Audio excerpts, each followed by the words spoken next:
Okay guys, meron tayong unboxing video for today from Shopee items na naman, ano.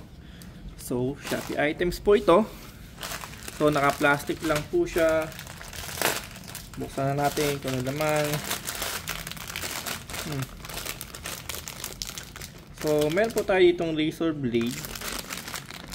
Ayan. So, wala siyang so, meron siyang brand yata, no? Back Tetry. Actually, nakalagay naman kung saan siya gawa, no? Guangdong province, no? So, talagang China. Okay? Check natin kung okay ba. So, yun. Meron siya almost 2, 4, 6, 6, ano? 6 na blades na available sa kanya. Ito yung mismo ating handle, guys. Ayan.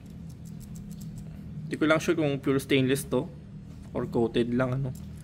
Kasi napaka-importante ng ganun. Okay. Check natin kung kasya nga ba yung mismong pinakabala niya. Okay. Kunin natin, ano.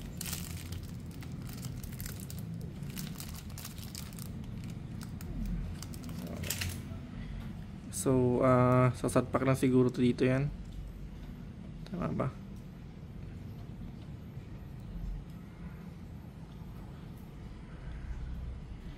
Ito mismo. Yun. Ayan. Okay, so sakto naman siya. Ayan, kung okay ba, quality, malalaman po natin pag nagtagal siya. Pero hopefully dapat ito hindi siya kinakalawang.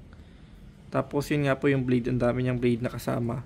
Sa ganong presyo, meron tayong pinaka razor na. Pagkatanggalin siguro, pupush lang pala siya, no? Parang tinutulak lang siya talaga eh. Tapos kakabit ganun lang po siya. Ewan ko saan gamit to. Ayun, no? Para siyang ano, nagmo-move siya.